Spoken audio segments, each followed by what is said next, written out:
semana passada nós estudamos sobre, como a Mariana disse, conhecendo a Deus. Qual é o caráter de Deus? Quem é a pessoa de Deus? Como é a natureza dele? Foi tudo isso que nós estudamos na semana passada. Então o verso para memorizar está em João 17,3. Meu ouvido aqui está tampado, não ouvi nada.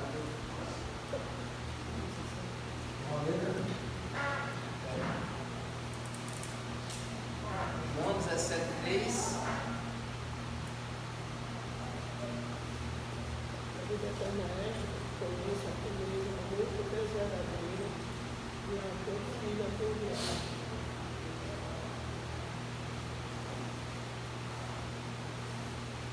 João 17,3 diz assim: e a vida eterna é esta, que te conheçam a ti, o único Deus verdadeiro, e a Jesus Cristo, a quem enviaste.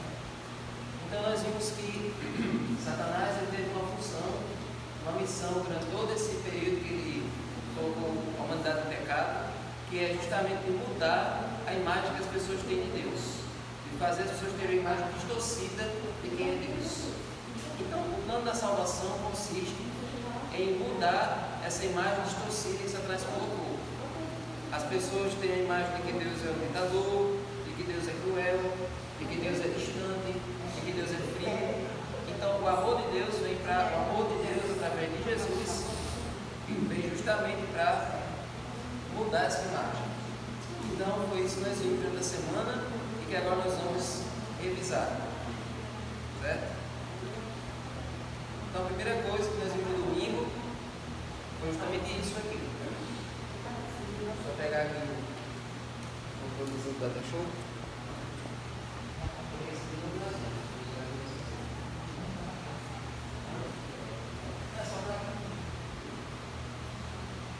Então, gente, aquele irmão lá de. O irmão que faz esses gráficos aí, dentro da IA, mas ele faz.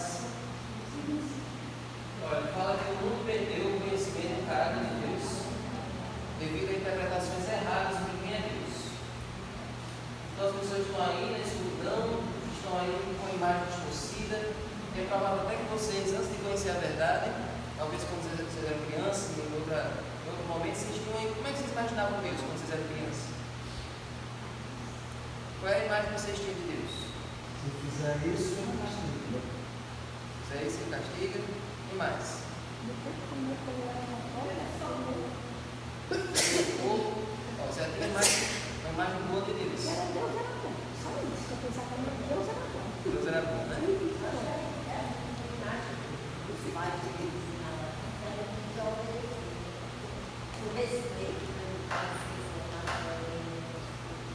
Deus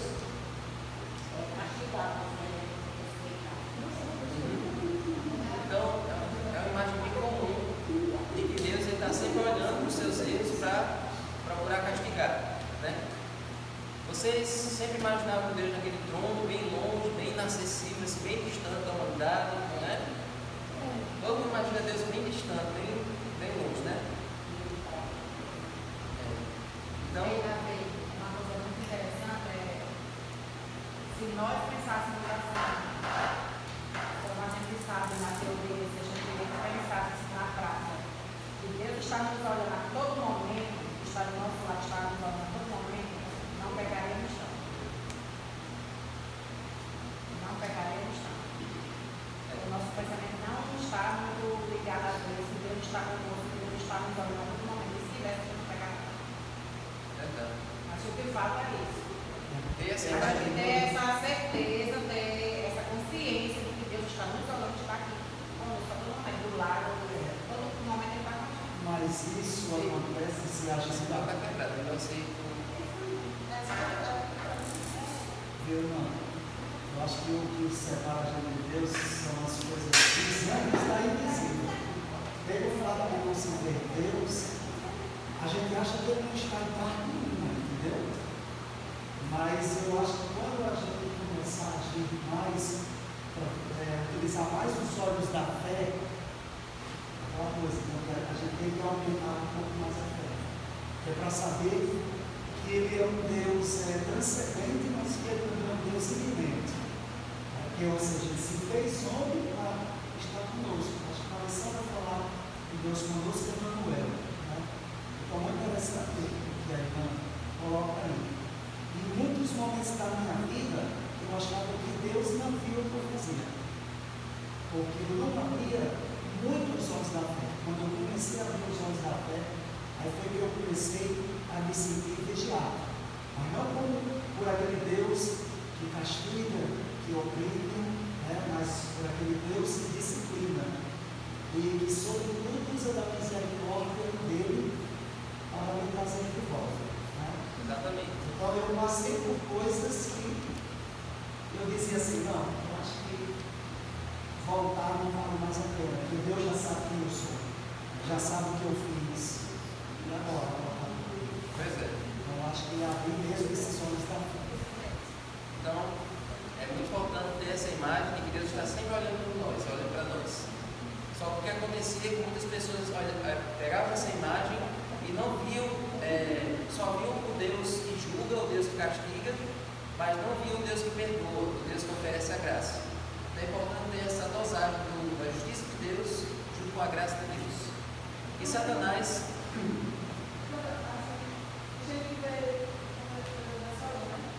tanto veio um Deus que castiga, trazer o dono da família, vigiar o erro para dar o castigo. Tanta gente que pensa assim, tanta coisa no mundo, tantas pessoas olhar para mim, eu não estou falando comigo, não. Eu posso fazer o que eu quiser, eu posso fazer muita coisa errada, que Deus não está me olhando para mim. Então, tem gente que tem essa visão que Deus não está. Então, tem que ter muita coisa no mundo. Tem gente que acha que Deus castiga essa terra.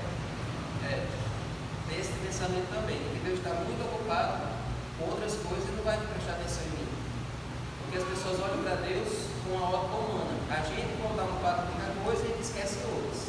Mas Deus não, Deus ele tem espaço para atender cada pessoa e ele olha a vida de cada um. Ele não fica sobrecarregado. Ele não fica super ocupado. Certo? Agora outra coisa. Por que as pessoas, quando acontece uma tragédia, elas culpam logo Deus e não culpam Satanás?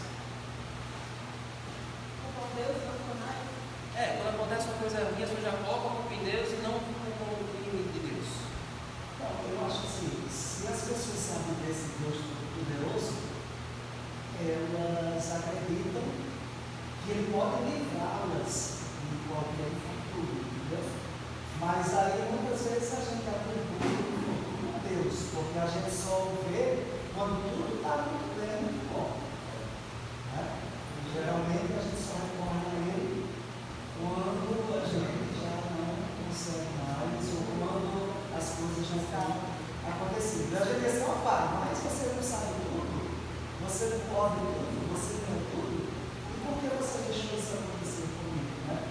Mas nós humanos, no nosso eu egoísta, muitas vezes somos irmãos dele na hora que estamos no bem bom, né? Mas eu acho que o processo deve ser inverso. A gente deve buscar antes de acontecer. Aí você diz assim, mas nada vai acontecer ao crente, aquele que crê? Não. Eu vou repetir aqui, porque eu nunca esqueci.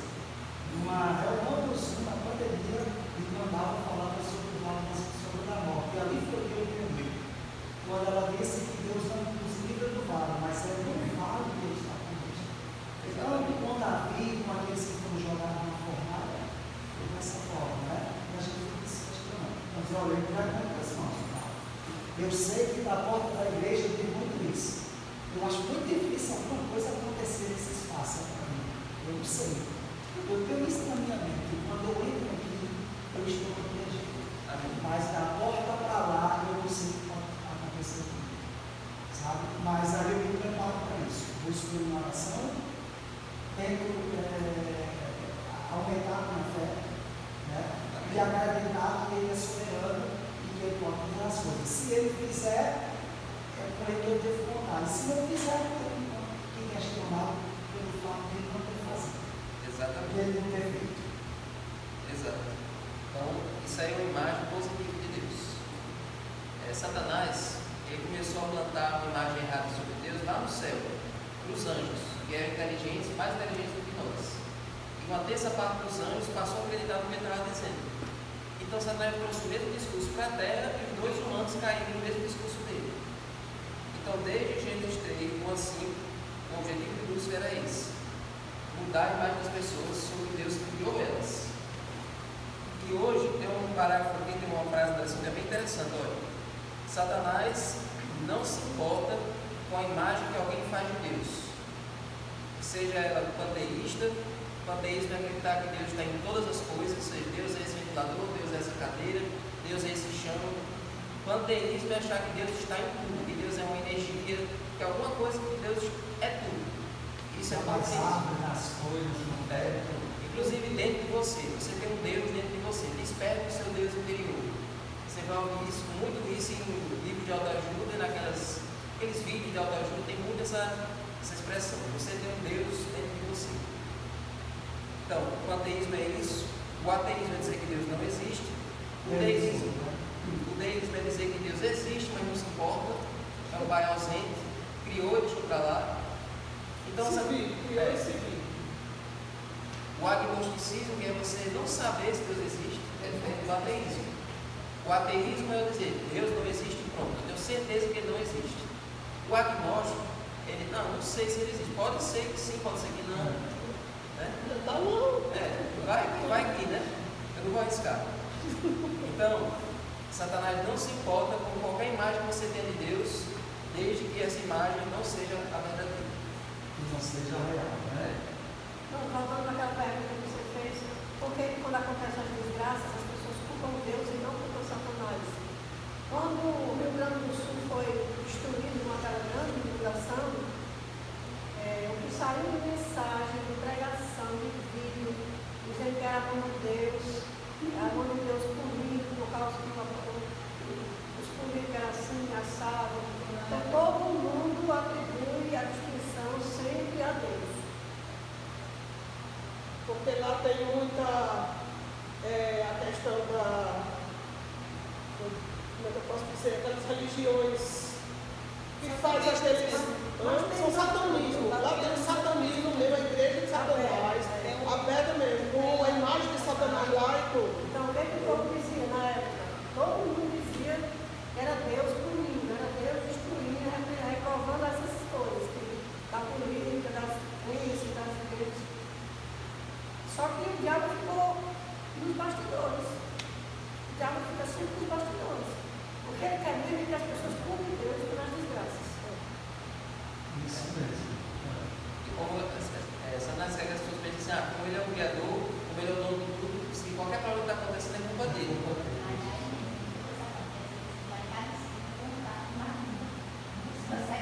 Isso lá tem muito.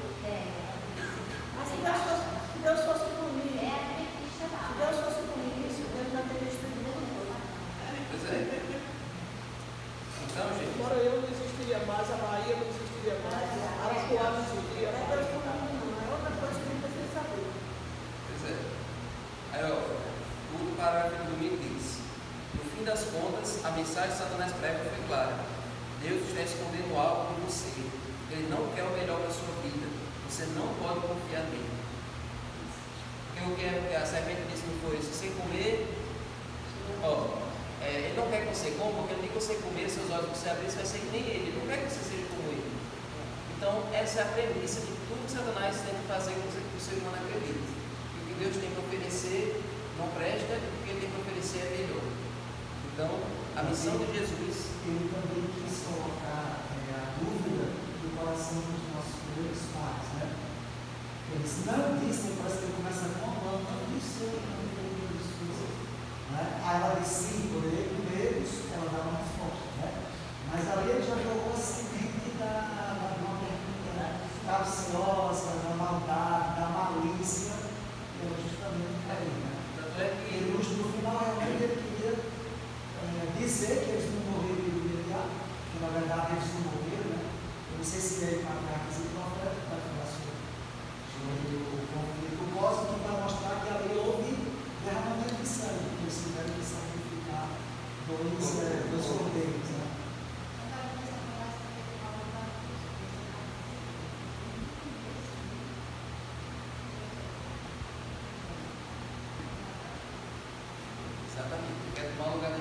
quer porque a sua muda a imagem de Deus.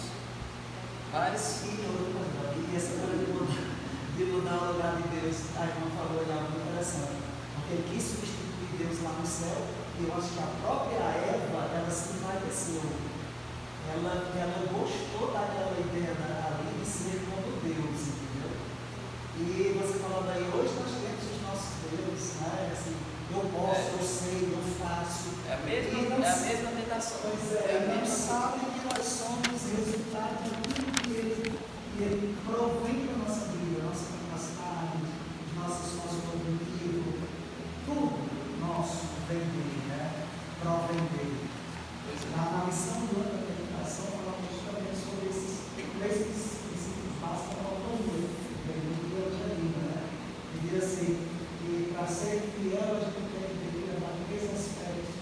Primeiro aspecto, ele é criador. O segundo aspecto, ele é redentor. Primeiro, falar em 2 Gênesis 5:15, lá que ele é o nome, que ele é redentor, né? E que ele é provedor. Então, Deus nos dá todas as coisas para nós.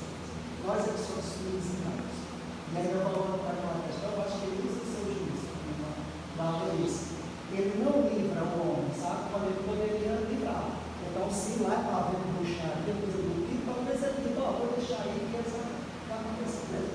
Nabucodonosor se converteu, mas aí foram marcando o nome de Deus.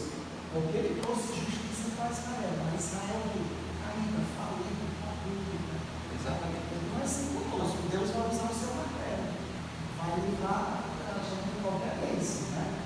Essa coisa de dizer assim, dê a bênção aos sobrinhos, mas eu também gostaria de saber quem está dando bênção aos meus filhos, com toda a humildade do coração. Porque se, o filho vai ter que abençoar seu filho, vai se preocupar com o filho, olha, dá a bênção, mas eu quero saber de onde vem a bênção. Se essa pessoa tem autoridade para realmente dar uma bênção ao meu filho, entendeu?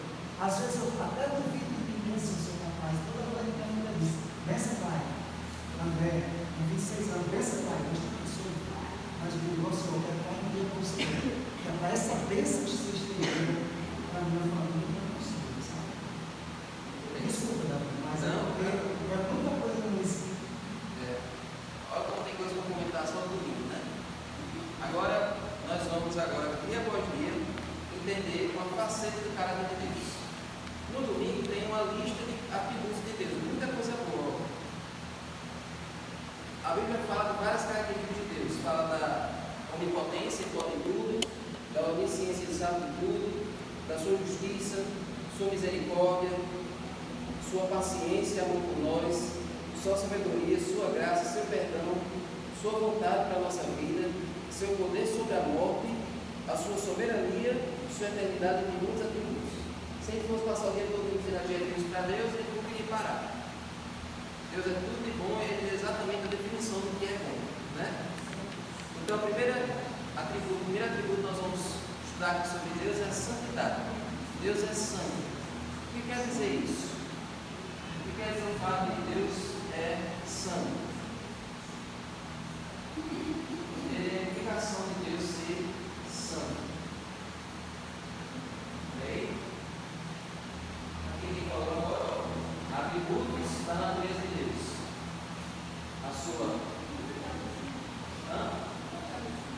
É interessante. Legal isso. Está tão ruim, onipotência, justiça, misericórdia e tal, amor, graça, define quem Deus é. O propósito da Bíblia é revelar de onde viemos, para onde vamos e quem é que está no futuro. O caminho do relacionamento. O conhecimento real de Deus gera amor e desejo por uma comunhão íntima e constante. Mas, por outro lado, a estratégia de Lúcifer é semear dúvidas sobre a bondade de Deus para provocar rebelião. A grande inimiga de Satanás é sugerir que Deus esconde algo bom e não se pode confiar nele. Olha. E o bloqueio é ocupar a mente humana com falsas imagens para impedir o acesso à realidade de Deus.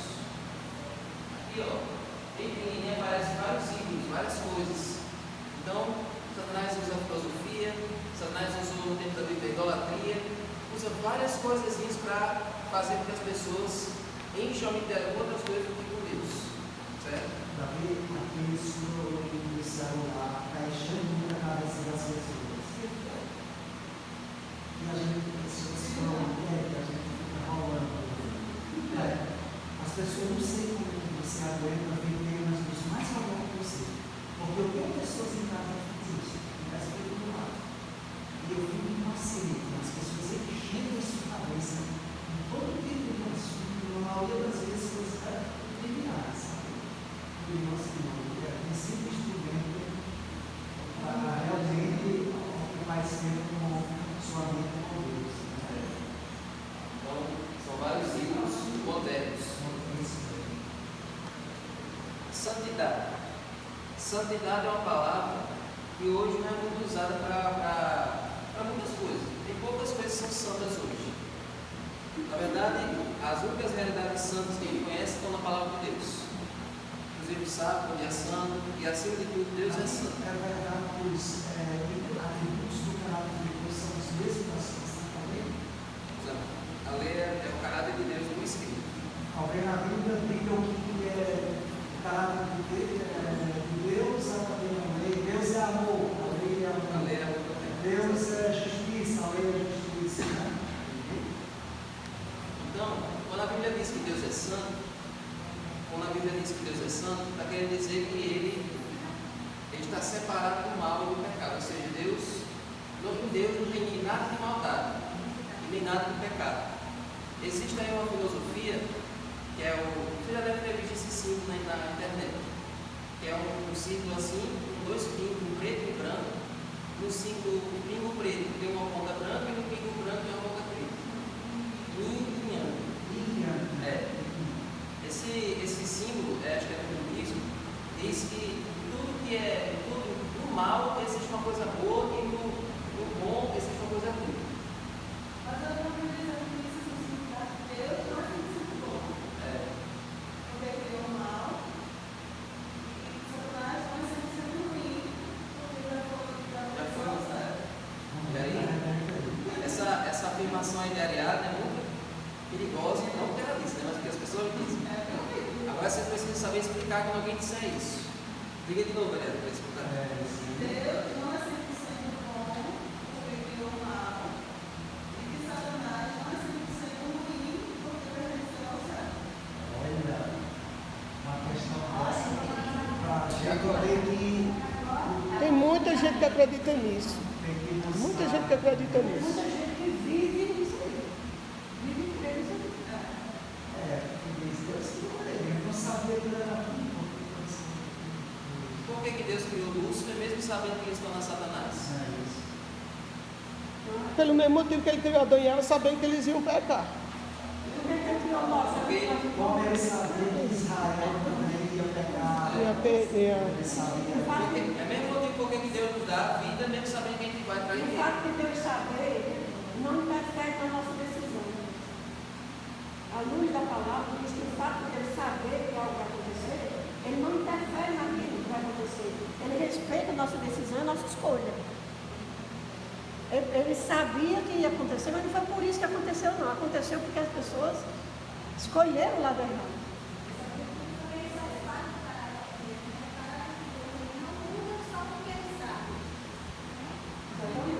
Daí eu vou falar da nossa tendência humana. Se eu soubesse quando eu soubesse que minha esposa estava grávida, alguém dissesse assim para mim: olha, esse teu filho vai nascer, mas vai ser terrível. Eu não desejaria que ele. Você não abortaria isso. Hein? Você não faria ela abortar mesmo sabendo. Não. Então eu acho que foi mais ou menos assim. Claro, isso é um pensamento mínimo diante do amor de Deus. Porque Deus é amor e é bom, mas eu não diria, não, quero ir aqui ao meu filho. Porque o pai, mesmo se ele soubesse, que a gente não sabe, mas mesmo se ele tivesse essa profecia de que seu filho não vai prestar, mas ele não abandonaria, ele não mataria esse filho antes dele nascer, na esperança de poder converter, na esperança de poder mudar o filho dele. A graça que Deus oferece isso a nós. Amém. Deus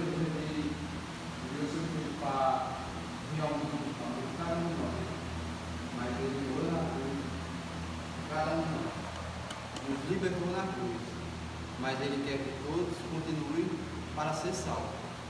Por isso que Ele nos libertou, mas para a gente ser salvo, tem que buscar Ele, para ser transformado. Assim nós não podemos. Porque Deus quer isso. Ele dá o direito de escolha. Ele morreu por cada um de nós na cruz, nos libertou, mas para a gente ser salvo, a gente tem que continuar a caminhada até o fim, Aceitar todo dia para isso. ser transformado. Exatamente. Então, gente, Deus sabe quem vai salvar e quem vai se perder. Todo mundo que vai ser salvo, ele já sabe, quem vai se perder também já sabe. Mas isso não impede o amor dele de continuar correndo atrás do ser humano. Mesmo sabendo que ele vai rejeitar. Mesmo sabendo que ele não vai aceitar a graça, não vai aceitar a vida eterna, vai querer que for. Mas Deus não, a natureza dele é essa. A natureza dele é correr atrás de nós, mesmo se a gente querer ir para perto dele. É por isso que ele é Deus. É por isso que ele é a definição do amor. Um amor que não espera recompensa. Um amor que não espera uma resposta de volta. Então, ele ama porque ele é amor e é isso. Não tem uma explicação lógica para o amor de Deus. Eu vi uma explicação essa semana sobre uma obra de arte, me chamou muita atenção. Léo, como é o nome daquela obra de arte de Michelangelo que o dedo de Deus está assim, o dedo de Deus está de cima para baixo assim, e o dedo de Adão assim? É a criação do homem. Pronto, então existe uma explicação que o dedo de Deus ele está estirado para o homem, assim, tentando encontrar o homem. E o dedo de Adão está assim, ó, tipo com preguiça de se estirar. Aí foi feito todo um estudo ali. Michelangelo estava tentando mostrar que enquanto Deus se estira atrás do homem, quer alcançar o homem ainda fica assim, mas o mundo é bom. Mas será que vale a pena? Não sei o quê. Essa pintura acho que todos vocês já viram, né? É Deus em cima do homem com os anjos, e o homem assim, deitado assim. Só que a postura de Deus está assim, ó. Pensar. E o homem está assim, o dedo está meio... Ele não está nem assim para receber. Ele está assim. O dedo não está esticado, está assim, mostrando a falta de disposição do homem de realmente buscar a Deus. Aí, gente, na lição da segunda, tem duas considerações bem importantes que eu viu? Da dessa vez como você faz quando o pregador está pregando. Aumenta o zoom, para mostrar as mãos.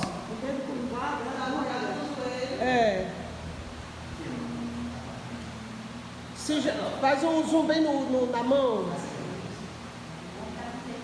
O zoom bem, não, exatamente. O dedo de Deus está estirado. O dedo de Deus está bem assim, ó. Estirado, buscando o homem. Foi o que eu disse.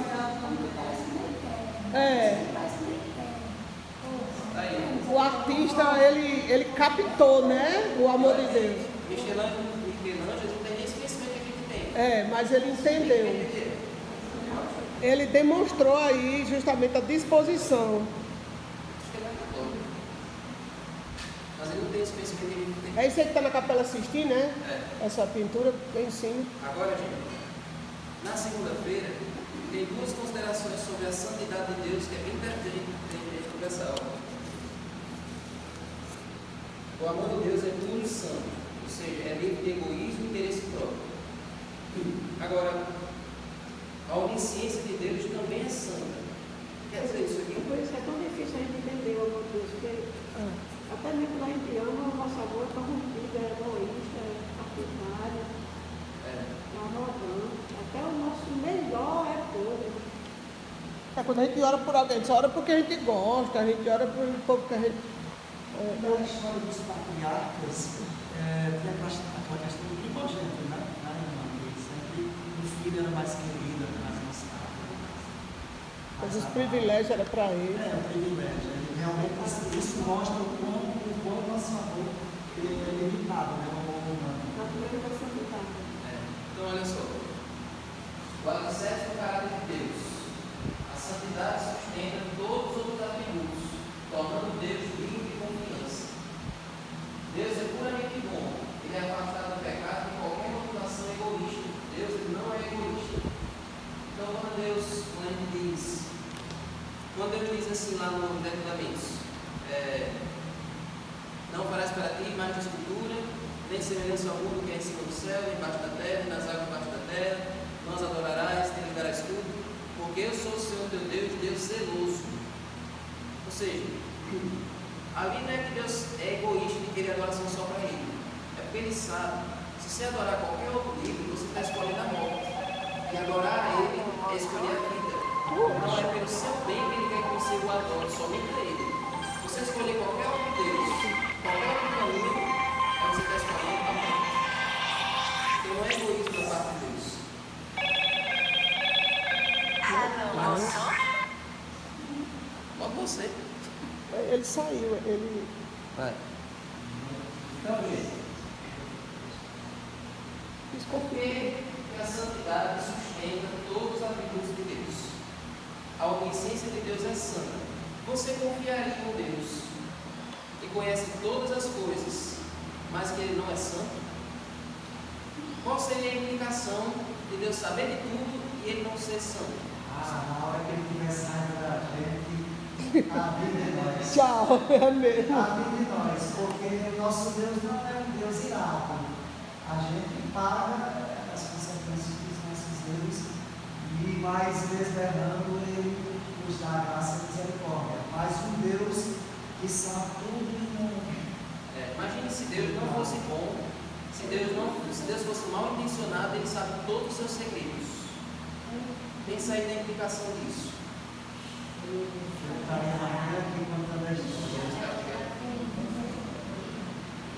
É como você confiar todos os seus segredos a um pedófilo, confiar todos os seus segredos a um abusador, né? Você tem um Deus que é todo poderoso, mas que não é bom, e Ele sabe tudo sobre você, e seria um perigo grande.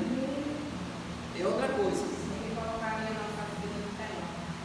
Exatamente isso. Por exemplo, quando você era amiga, aí passava lá, E aí, irmã, agora foi vou colocar aquela. E aí eu saí na praça ali no telão mostrando a minha Ele vida. mostraria no telão aquilo que a gente está pensando. Então, a grandeza da santidade de Deus é que o nosso mal não atinge Ele. Ele não é atingido pelo que a gente faz. Amém. Ele Glória é a Deus. santo por natureza. E pior ainda do que Ele saber de tudo, imagine Ele sendo todo poderoso, né? Um Deus que pode fazer qualquer coisa e não fosse santo. Ele é tirano. Ele tem o poder de fazer qualquer coisa com você e Ele não é santo. Seria pior do que Por isso que a santidade é a Satanás. base. Por isso que a santidade é a base. Então agradeça a Deus por Ele ser santo. Porque Ele sabe tudo sobre você, Ele pode fazer qualquer coisa, mas a santidade dEle nos faz confiar nele totalmente. Amém. A gente pode confiar na nossa vida. A santidade de Deus nos protege. Gente, eu estou trabalhando numa série. Eu vou anunciar aqui, eu estou trabalhando numa série. Eu estou fazendo tudo de Deus. Amém.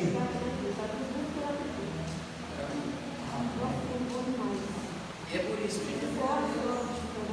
É por isso que lá no céu, todo dia, 24 horas, sem parar, os anjos cantam: Santo, Santo, Santo é o Deus Todo-Poderoso. Os 4 seres viventes estão lá agora, o tempo todo adorando a Deus, dizendo essa mesma coisa: Santo, Santo, Santo. Por que 3 vezes?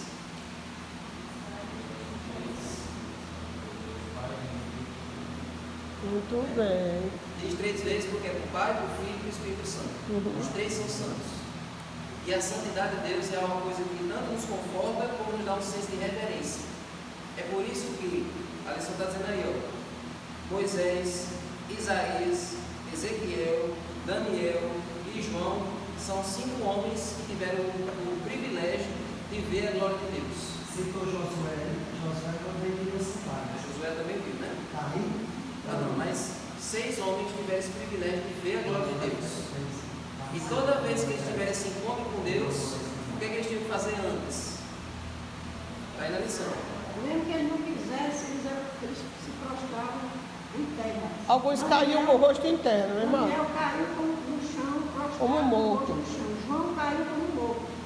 Todos eles. João ficou chorando. Daqui a 3 dias, eu acho, o Zoom vai estar esse episódio de Daniel, que ele cai no chão. Ele recebe uma visão, mas ele perde todas as forças e ele cai prostrado no chão, porque a glória de Deus é uma coisa incrível. Todos os profetas, a gente estuda isso no evangelismo. O profeta verdadeiro, quando ele recebe uma visão de Deus, ele não fica do jeito que ele está. Ele perde todas as forças, ele cai, mas ele recebe uma força sobrenatural de Deus para continuar vivo. Ellen White era assim. Ellen White era uma aluna bem magrinha, bem debilitada, mas quando ela recebia a visão, ela perdia toda a força do corpo, Deus enchia ela com uma força sobrenatural, e naquele momento de visão, teve aquela visão famosa, vocês sabem que ela levantou uma Bíblia de 8 quilos, tem até uma imagem famosa que ele coloca aí, ela levantou a Bíblia de 8 quilos assim, em cima da cabeça, por 3 horas, foi? Não, meia... 2 horas. 2 horas. 2 horas. Foi 2 horas. 2 horas. A visão durou 2 horas. A visão foi de 2 horas, ela segurando aquela Bíblia de 8 quilos. Foi a visão do grande conflito. Eu já vi essa imagem. Olha, minha doente do braço para cima, nem sei nada. Nem sei nada.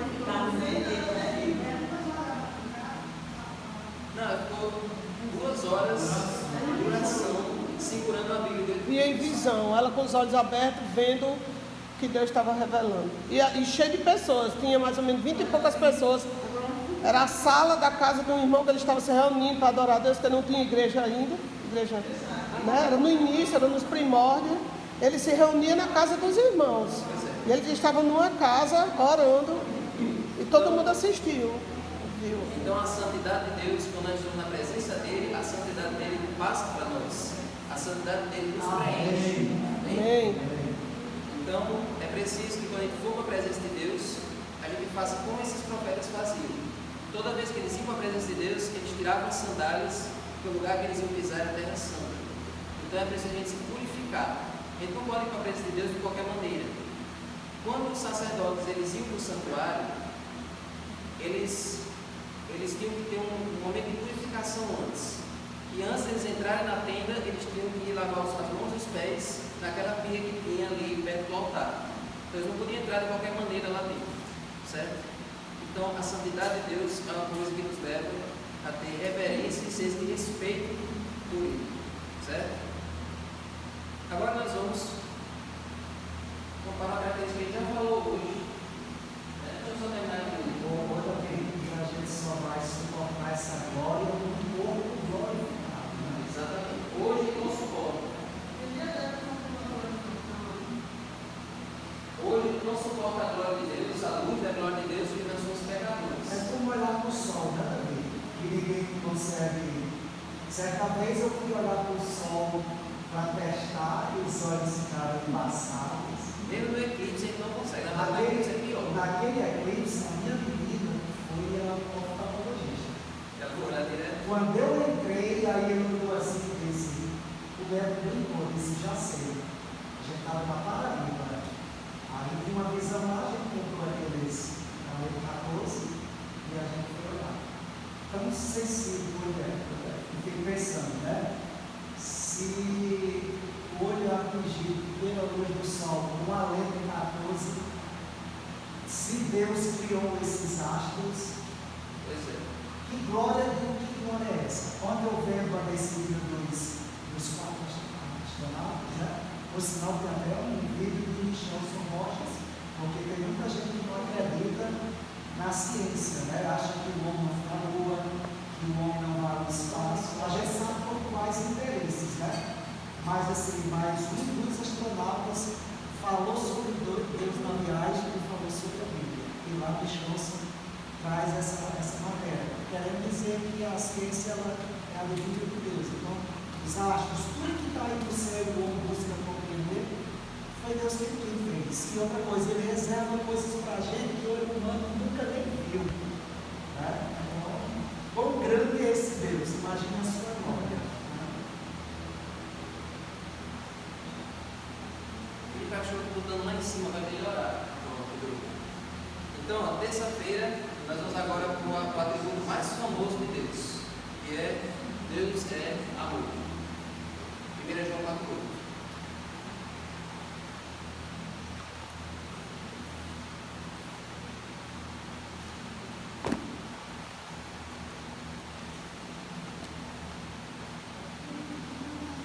Todo mundo conhece essa musiquinha, né? Aquele que não ama não conhece a Deus. não conhece a Deus, não conhece a Deus. Aquele que não ama, não conhece a Deus, pois Deus é amor. 1 João 4:8. Se eu tivesse vindo de um lado adventista, conhecer. certamente eu cantaria, né? Eu cantaria. Porque essa aí é bem infantil, né? E mandava cantar isso lá no Pará, hein? Isso faz 47 anos que eu sei. Conhece bem. Esse é o canto também. 1 João 4 diz que aquele que não ama não conhece a Deus. Então, se você não tem amor no seu coração, então você não tem nada com Deus. Toda pessoa que tem proximidade com Deus aprende a amar. Então, gente, Deus, Ele semeou todo o amor que existe em nós. Existem, no grego, algumas palavras para amor, e cada palavrinha dessa tem um significado diferente. Só os que eu lembro aqui. O amor de Deus é chamado de amor ágape. O amor de marido e mulher é o amor eros. O amor entre amigos é o amor filho. Certo? Então, todo tipo de amor que a gente tem mais, mas são os que eu estou lembrando. Todo amor que nós temos, todo tipo de amor, toda forma de amor, ela vem do amor de Deus. Agora, confunda, essa frase é usada aí fora, é meio perigoso. E toda forma de amor é permitida. Eles usam essa frase aí para... É porque eles pegam a palavra amor e aprendem para o vida sexual. Para as perversões sexuais. Você tem que guardar toda a forma de amor permitida por Deus, que está na palavra dele, vem dele. Agora, essas formas de amor que Satanás criou aí, na verdade não é amor. Isso aí é contrafação. Agora, o nosso amor, mesmo ele vindo de Deus, mesmo Deus semeando o espaçamento do amor no nosso coração, o amor humano ele é muito imperfeito. E por que o amor humano é imperfeito? Porque nós somos imperfeitos, somos caídos, somos caídos. Agora, deixa eu ver mais esse lado aqui. Por que o amor humano ele é tão imperfeito? Não é perfeito. Porque o amor de nós, os seres humanos, não é perfeito, não é.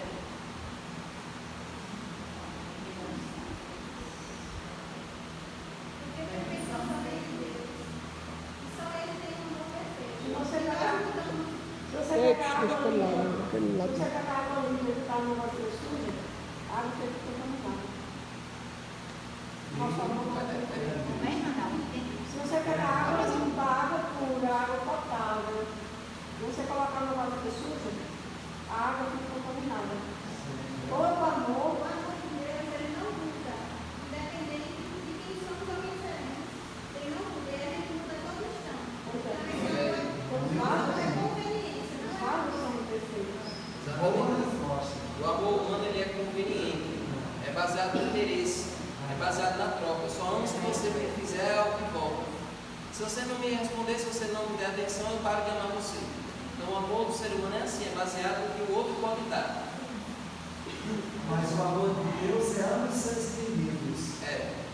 Amar aqueles que odeiam, amar sem esperar nada em troca.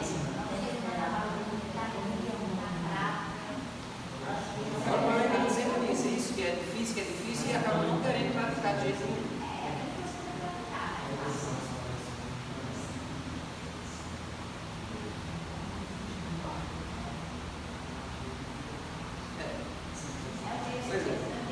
Então, gente, agora, o nosso amor para Deus, olha o que é que diz o capítulo 4, verso 19.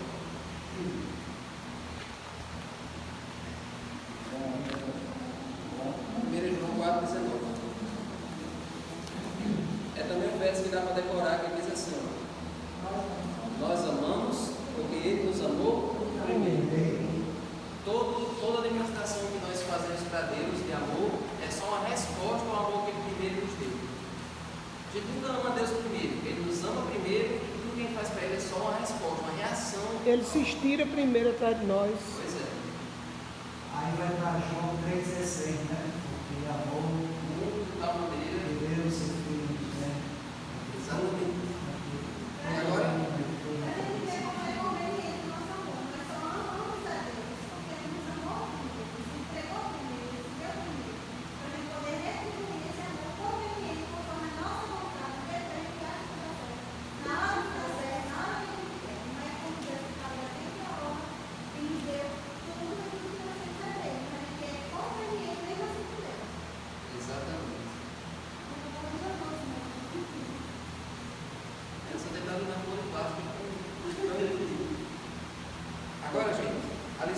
fazer um exercício bem interessante. Vamos para 1 Coríntios 13, o capítulo do amor. Gostei que essa semana as perguntas para refletir são bem interessantes. Tem trimestre que essas perguntas aqui debaixo não tem muita profundidade, mas agora, dessa semana aqui veio muito boas perguntas. 1 Coríntios 13 é o capítulo universal do amor. E esse capítulo é um dos capítulos mais conhecidos da Bíblia, até por pessoas que não são cristãs. Pessoas que não são de igreja, pessoas que não são cristãs, conhecem esse capítulo, usam em músicas por aí, né? Músicas seculares, tem essa letra. Esse capítulo. Vamos ler a partir do verso 4.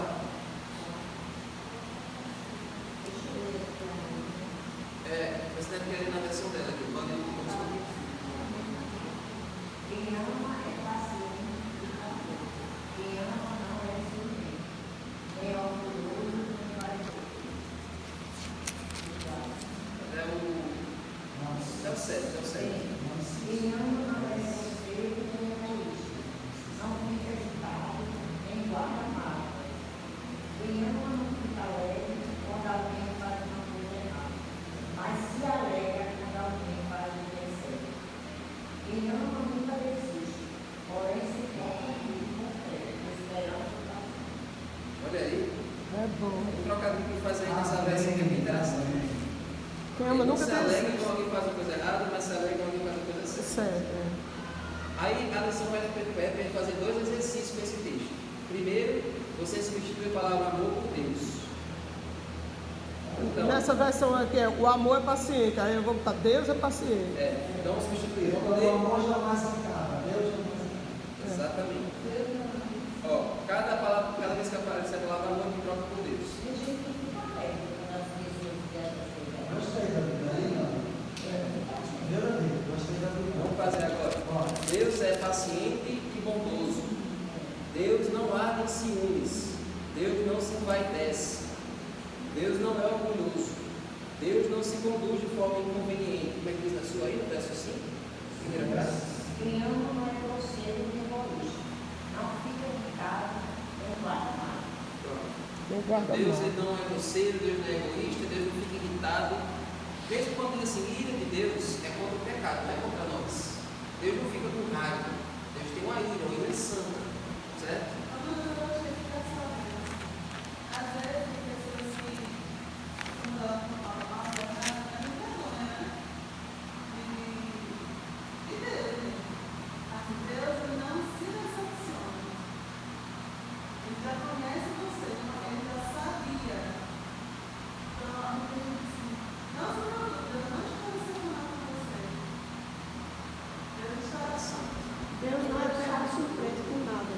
Porque a decepção, ela vem da surpresa. Você não esperava que a pessoa fosse fazer aquilo que a pessoa faz. E a gente só se decepciona porque a gente cria um ideal e a pessoa não corresponde. E Deus não olha para você e diz, puxa, eu pensava que essa pessoa ia Eu não render pensava. tanto. Eu não pensava aí que você ia, né?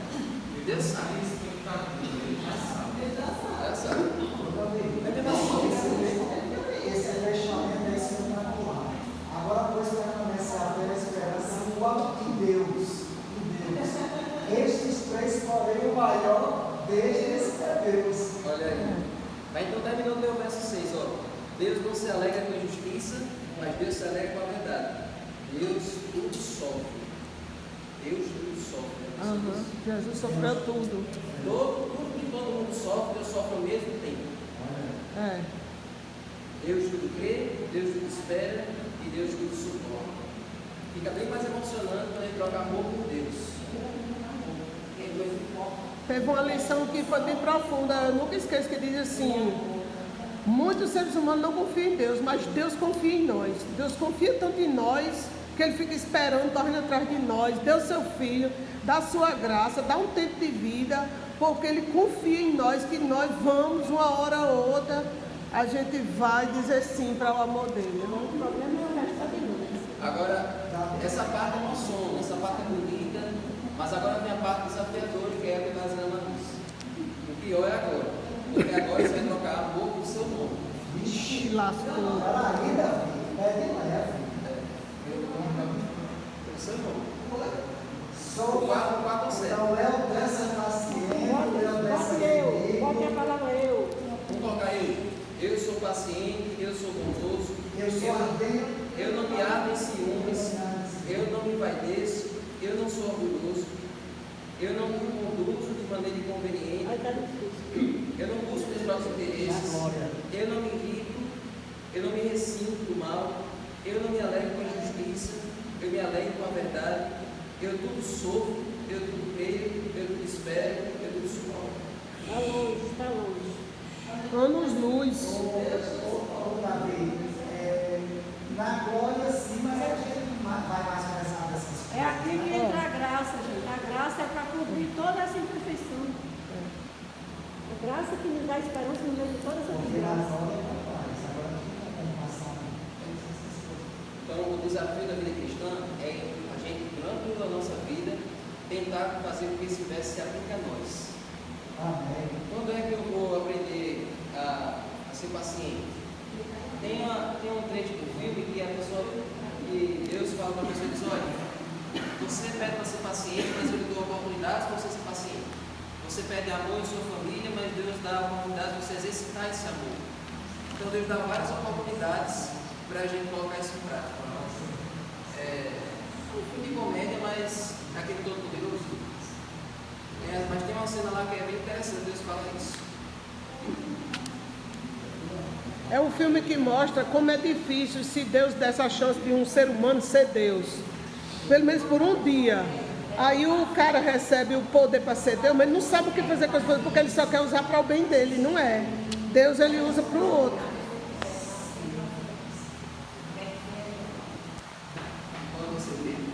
Quando uma pessoa pede paciência e a pessoa que pede não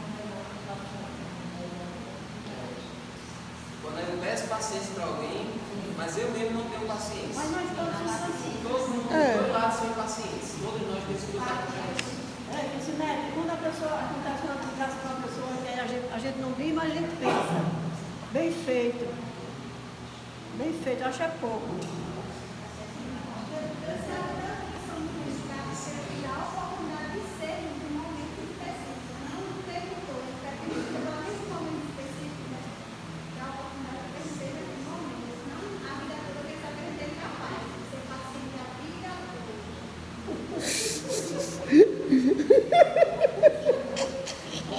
A vida toda. Ah, meu Deus.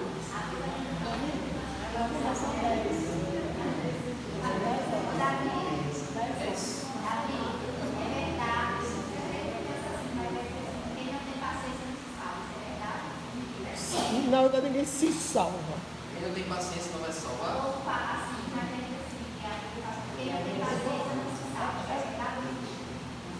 Olha, no céu só vai entrar quem é paciente. Davi respondeu de uma forma diferente. A gente tem a vida toda para a gente ir treinando isso. No céu só vai entrar quem já está sendo treinado a vida toda para aprender a ser paciente. Deus não vai levar uma pessoa impaciente para o céu, nem uma pessoa egoísta para o céu, nem uma pessoa invejosa para o céu, nem uma pessoa que se alegra com a desgraça do outro. Deus não vai levar ninguém do jeito que está. Deus vai levar essas pessoas só que transformadas. Amém? Amém. É aí que entra a graça. É aí que entra a graça. Então, gente, na quarta-feira, na quinta e na sexta, tem mais lições importantes. A gente estudou durante a semana. Se você não tem a lição, você pode estudar pelo PDF. E se você não tem o PDF, você baixa um aplicativo que é Lição da Escola Sabatina. E elas tem. Esse aplicativo tem todas as lições desde 2020. Todas as lições desde 2020 tem lá. Você vai estudando dia após dia. Tem tanto a lição de adultos, como a lição de jovens, de adolescentes.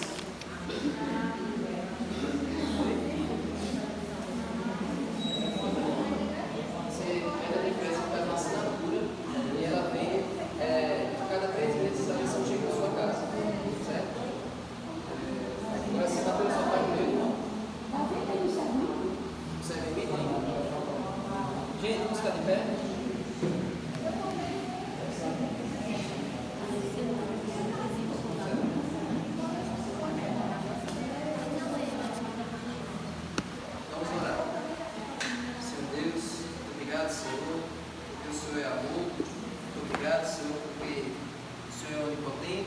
onisciente, mas acima de tudo o Senhor é santo. Amém. Podemos confiar em Ti de olhos fechados, porque o Senhor vai nos levar ao final feliz. Verdade. Por favor, Senhor, nos ajuda a exercitar o Teu amor na nossa vida. Sabemos que é difícil, mas nós queremos ir para o céu, e para ir para o céu nós precisamos ser parecidos contigo. Nos ajuda, Senhor, nos transforma todos os dias, que essa lição fique no nosso coração, possamos dar essa lição todas as manhãs, em nome de Jesus. Amém.